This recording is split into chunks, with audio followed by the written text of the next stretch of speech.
Balik sa 59 peso level ang halaga ng piso kontra dolyar.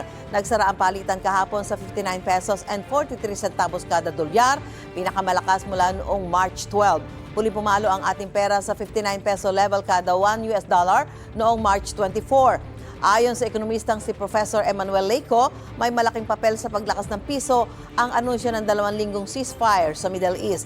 Gayunpaman, hindi raw mararamdaman agad ang epekto ng pagbawi ng piso kontra dolyar sa presyo ng mga produktong petrolyo at iba pang bilihin.